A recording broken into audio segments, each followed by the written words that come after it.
वो लम्हा आ गया है जिसका हम सबको इंतजार है।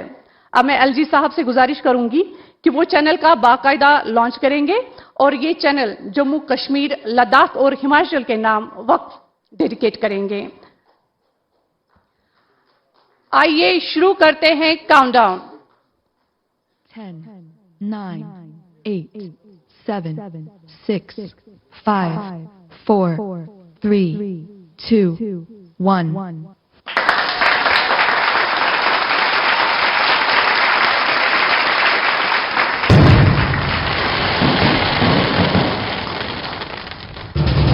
This is News 18 Network.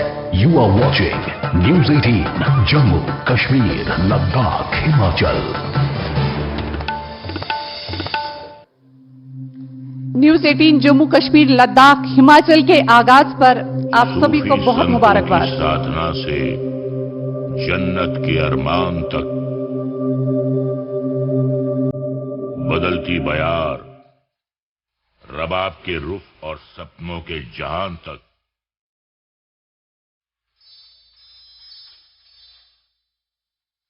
हमारी पहुंच आपकी ताकत को बताना है। अब हिमालय सा बन जाना है।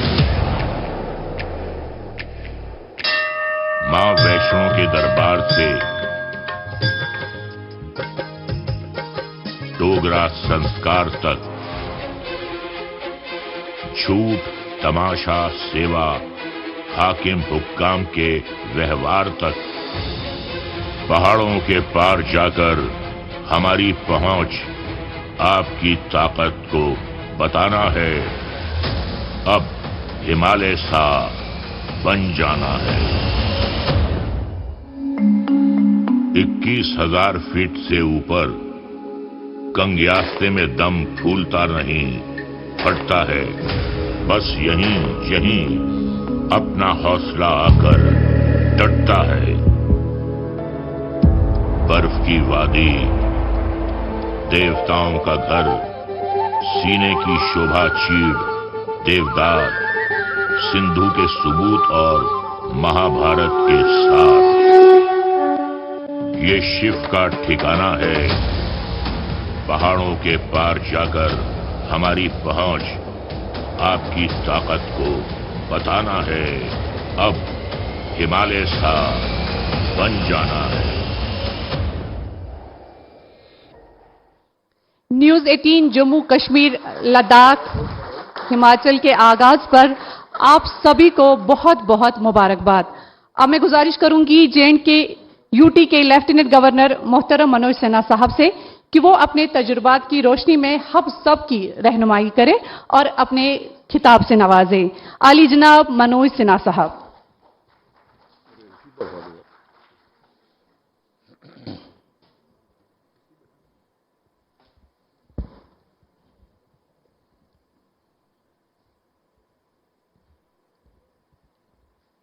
नेटवर्क 18 के सीईओ श्री अविनाश कौल जी,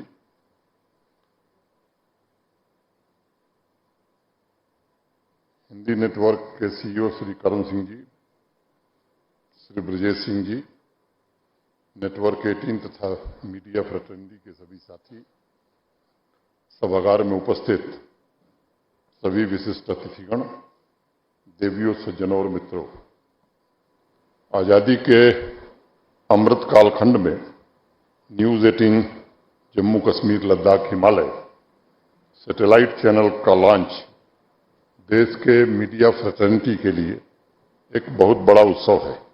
मैं आप सभी को स्वतंत्रता दिवस की हार्दिक बधाई देता हूं और इस नए चैनल को ढेर सारी शुभकामनाएं भी देता हूं।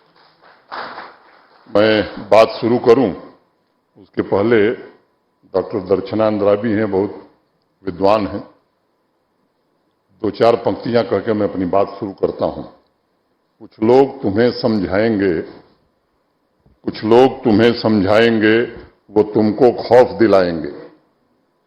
कुछ लोग तुम्हें समझाएंगे, वो तुमको खौफ दिलाएंगे।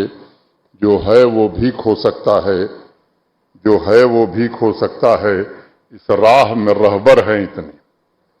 कुछ और यहां हो सकता है। अरे कुछ और तो अक्सर होता है, पर तुम जिस लम्हे में जिंदा हो वो लम्हा तुमसे जिंदा है। ये वक्त नहीं फिर आएगा, तुम अपनी करनी कर गुजरो, जो होगा देखा जाएगा। मोटे तौर पर हमारे देश में लगभग 392 के आसपास न्यूज चैनल हैं। अमेरिका जैसे विकसित देश में भी केबल न्यूज चैनल्स की संख्या अगर हम देखेंगे तो 100 के आसपास है, 100 से थोड़ी कम है। अब ये आंकड़ा मैं इसलिए बोल रहा हूं कि हमारे देश में मीडिया की ताकत कितनी है, लोग मीडिया से जुड़े हुए कितने हैं, ये इस बात को प्रदर्शित करता है। भारतवर्ष में लोकतंत्र की जीवंतता को भी मैं समझता हूं कि ये बात प्रदर्शित करती है, प्रमाणित करती है।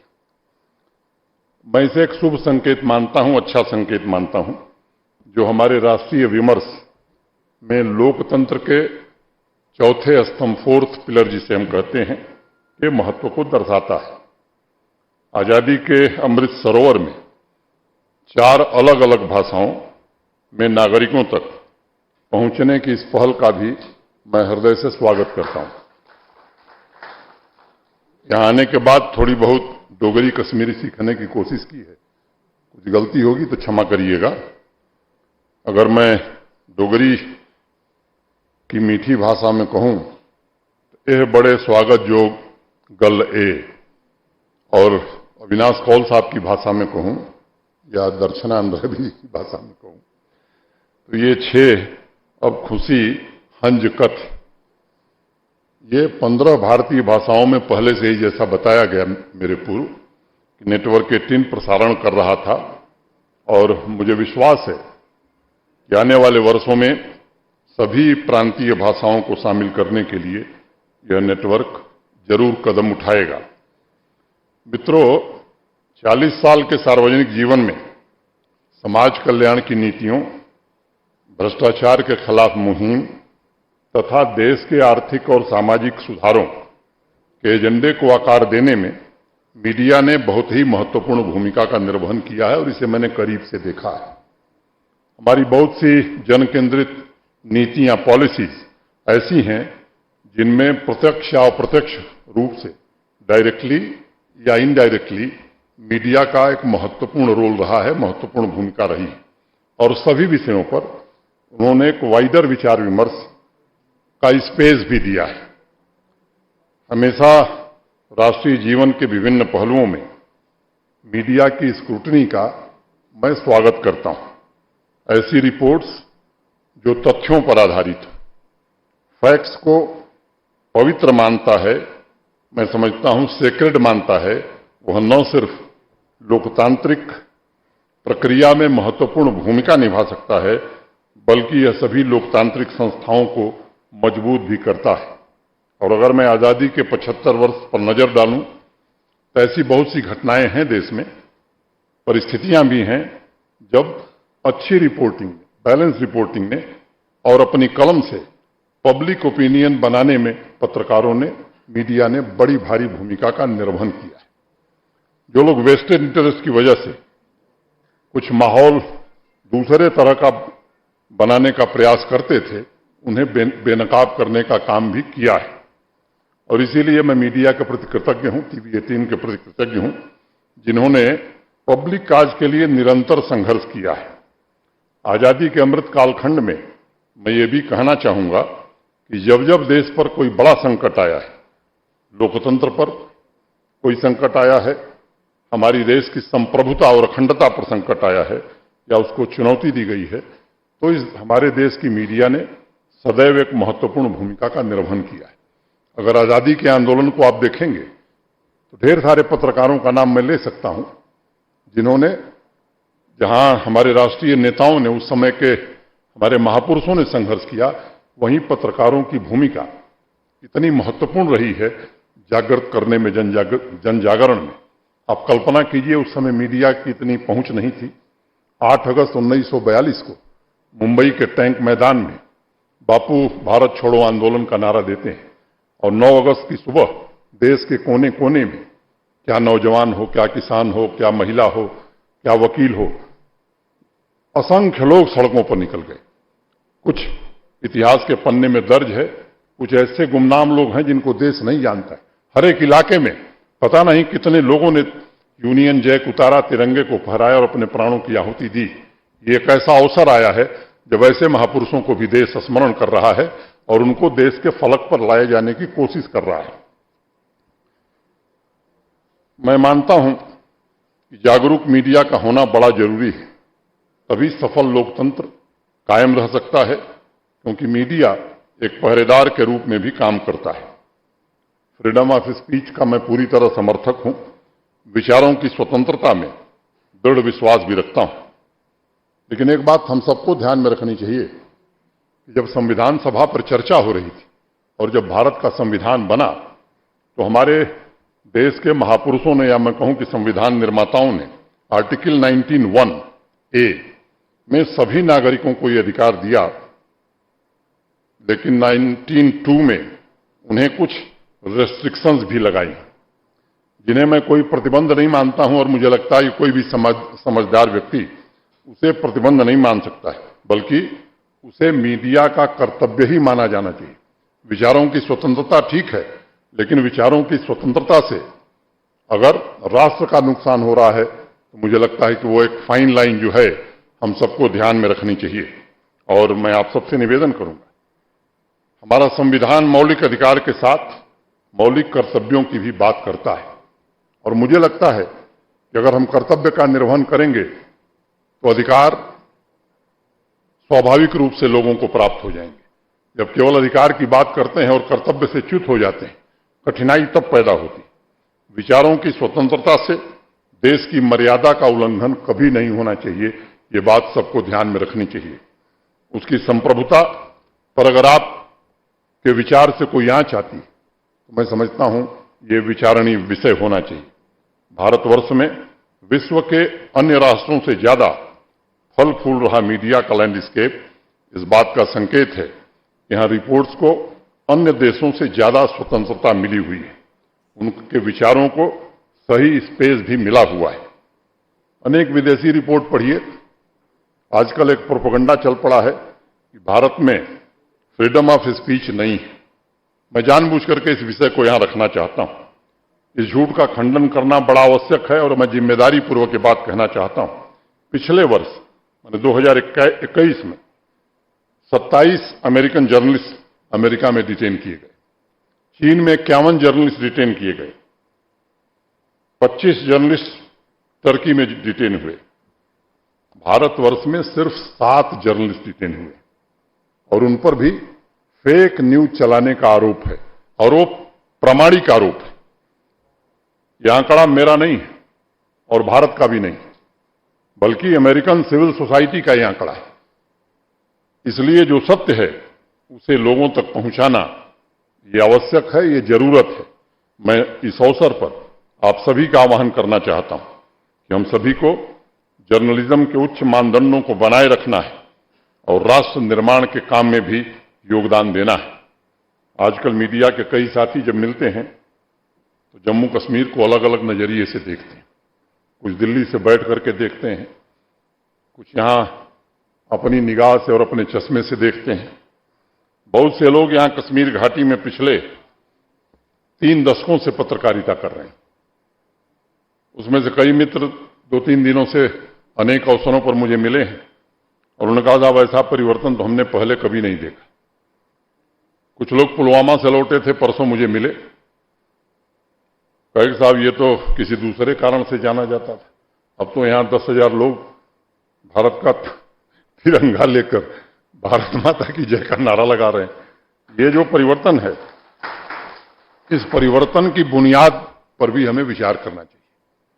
कई लोगों की असहमति हो सकती है।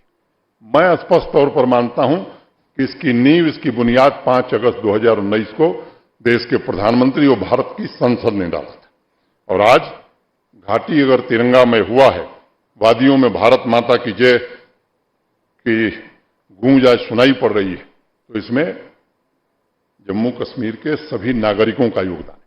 मुझे याद है पिछले साल हम लोगों ने बैठक में तय किया हर विद्यालय में, महाविद्यालय में, पंचायतों में स्वतंत्रता दिवस उल्लासपूर्वक मनाया जाना चाहिए। मेरे पास लोग आते थे, कहते साहब हमें तो पहले कहा ही नहीं जाता था, हम भी चाहते थे, दिल में इच्छा थी, लेकिन हमारी संख्या इतनी कम थी। उन्हीं लोगों का वर्चस्व था जो नहीं चाहते थे कि कश्मीर में और जम्मू में भारत का तिरंगा फहरे, और जब लोगों को अवसर मिला तो बिना कहे ऐसे स्थानों पर तिरंगा फहरा है जिसकी कल्पना मैं समझता हूं कि देश के दूसरे हिस्से में लोगों को नहीं होगी। अनेक बुद्धिजीवी वर्ग के लोग सवाल पूछ रहे हैं कि ये भाई 3 साल में क्या हो गया है, यहां दशकों तक अधिकार से वंचित, तरक्की की रेस में सबसे पिछड़े जम्मू कश्मीर में ऐसा कौन सा जादू हो गया है कि पहले के मुकाबले आज 5 गुने रफ्तार से सड़क बन रही है। 6 किलोमीटर सड़क रोज बनती थी 2019 के पहले, आज प्रतिदिन 20 किलोमीटर सड़क हम बना रहे हैं। प्रधानमंत्री ग्राम सड़क योजना में देश के जब राज्यों की सूची प्रकाशित होती थी तो नीचे से तीसरे और चौथे स्थान पर जम्मू कश्मीर होता था। पिछले वर्ष जब सूची प्रकाशित हुई तो हम चौथे स्थान पर थे, और मैं तो मानता हूं कि तीसरे स्थान पर थे। उत्तर प्रदेश जैसे बड़े राज्य ने हमसे केवल 1 किलोमीटर सड़क ज्यादा बनाई, इसके कारण वो तीसरे स्थान पर है। 2500-2600 किलोमीटर सड़क का मैग्नेमाइजेशन होता था, पिछले साल 7600 किलोमीटर से ज्यादा सड़क का मैग्नेमाइजेशन इसी जम्मू कश्मीर में हुआ है। समाज कल्याण की जितनी बड़ी स्कीमें हैं, जिन्हें हम सोशल सिक्योरिटी की स्कीम कहते हैं, 53-54 भारत के माननीय प्रधानमंत्री जी ने शुरू की। मोटे तौर पर मैं आपको बड़ी जिम्मेदारी से बात कहता हूं, 100% सैचुरेशन उसका कर दिया गया है। सामान्य आदमी को लाभ मिला है इसके कारण। इन्वेस्टमेंट, आप लोग इंडस्ट्री से जुड़े इसलिए मैं इसकी चर्चा करूंगा। 1.5 साल पहले तक पूरे जम्मू कश्मीर में निजी निवेश, प्राइवेट इन्वेस्टमेंट 14-15 हजार करोड़ रुपए का हुआ था। एक पॉलिसी बनी न्यू इंडस्ट्रियल स्कीम, और उसमें भारत सरकार की बड़ी सहायता थी, और मैं देश के गृह मंत्री जी का विशेष रूप से आभारी हूं जिन्होंने व्यक्तिगत रुचि लेकर के उस पॉलिसी को बनाने में हम सबकी सहायता की। और उसका परिणाम यह हुआ कि 56,000 करोड़ के प्रस्ताव आज की तारीख में हमारे पास हैं। 38,080 करोड़ के इन्वेस्टमेंट की ग्राउंड ब्रेकिंग सेरेमनी 24 अप्रैल को जम्मू के पल्ली गांव में माननीय प्रधानमंत्री जी ने किया था। बाकी के जो प्रस्ताव हैं, हमारे पास लैंड बैंक कम था, नई जमीन हमने अधिग्रहित की है, उसके डेवलपमेंट का काम हम कर रहे हैं। 2 महीने बाद बाकी के प्रस्ताव भी स्वीकृत कर दिए जाएंगे और काम तेज गति से होंगे। यहां श्रीनगर में ਸੋ ਆਜ਼ਾਦੀ ਦਿਹਾੜੇ ਤੇ ਨੈਟਵਰਕ 18 ਦੇ ਪਰਿਵਾਰ ਦੇ ਵਿੱਚ ਹੋਰ ਵਾਧਾ ਹੋਇਆ ਹੈ। ਨਵੇਂ ਚੈਨਲ ਦਾ ਆਗਾਜ਼ ਹੋਇਆ ਹੈ। ਨਿਊਜ਼ 18 ਜੰਮੂ ਕਸ਼ਮੀਰ, ਲਦਾਖ ਤੇ ਹਿਮਾਚਲ। ਹੁਣ ਇਸ ਦੇ ਨਾਲ ਹੀ ਜੁੜੀਆਂ ਹੋਈਆਂ ਜਿੰਨੀਆਂ ਵੀ ਅਹਿਮ ਖਬਰਾਂ ਨੇ ਤੁਸੀਂ ਇਸ ਨਵੇਂ ਚੈਨਲ ਤੇ ਵੇਖ ਸਕਦੇ ਹੋ, ਤੇ ਨਿਊਜ਼ 18 ਪੰਜਾਬ, ਹਰਿਆਣਾ ਤੇ ਸਾਡਾ ਸਾਥ ਬਣਿਆ ਰਹੇਗਾ। ਫਿਲਹਾਲ ਇੱਥੇ ਰੁਕ ਰਹੇ ਛੋਟੀ ਜਿਹੀ ਬ੍ਰੇਕ ਲਈ, ਜਲਦ ਹਾਜ਼ਰ ਹੁੰਦੇ ਹਾਂ ਬ੍ਰੇਕ ਤੋਂ ਬਾਅਦ।